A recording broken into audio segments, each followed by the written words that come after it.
In this video, I will show you how to remove the bezel of a Rolex. In this case, we're working with a Rolex Datejust 36, so a 126200. But this tool works for most of the cases that have the new style case.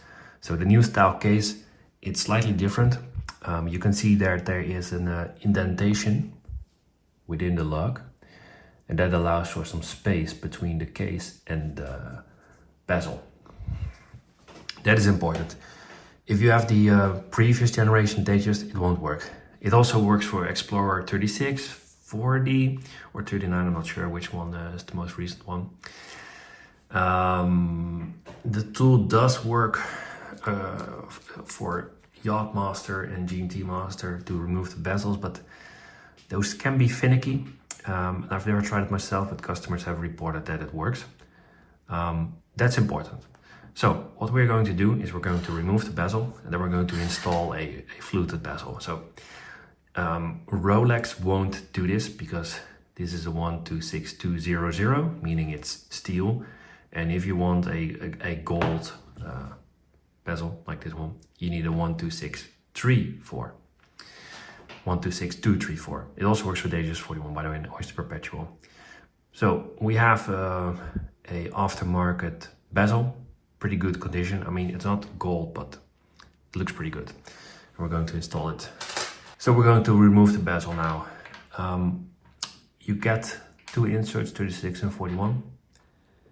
And we're working with a 36. So we first slide it over on that side. Then we take the other piece. We slide it in.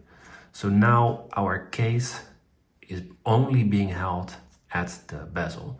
So we can actually put force on the crystal and it comes out. A crystal protector is included. So you just slide it over the crystal. Now for the press, I recommend a press that you can screw down instead of pushing. That makes it a bit easier. These bits, they come with your press. They don't really matter for the process of removing. So you just line it up and you screw it down. Now at this point, it is important that you make sure that everything is perpendicular and that the press is only on the crystal. So once you have it, you can just start screwing down.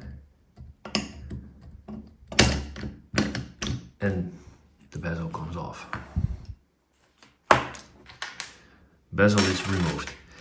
Now at this point, the crystal can start to rotate because it's only being held by the gasket, not by the pressure from the bezel. So just take a bit of care, remove this part, remove that part.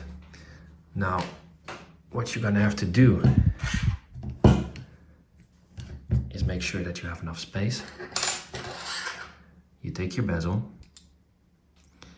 and you put your bezel on. At this point, it doesn't really matter that much yet.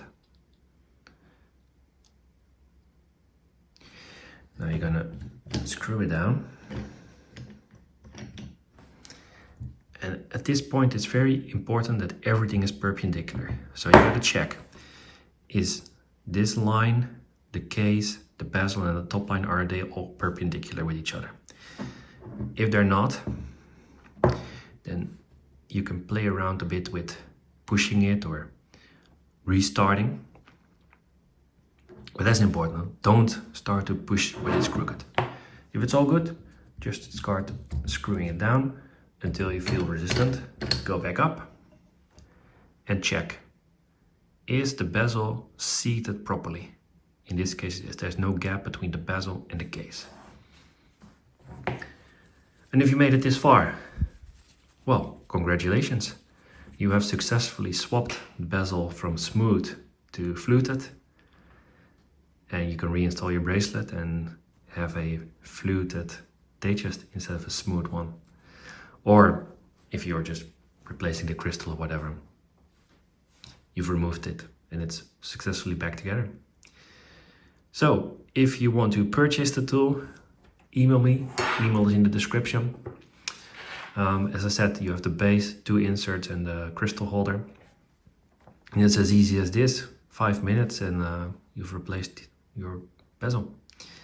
If you have any questions, leave a comment down below. If you purchased the tool and tried it out, would love to hear your thoughts in the comments down below as well. Thanks for watching.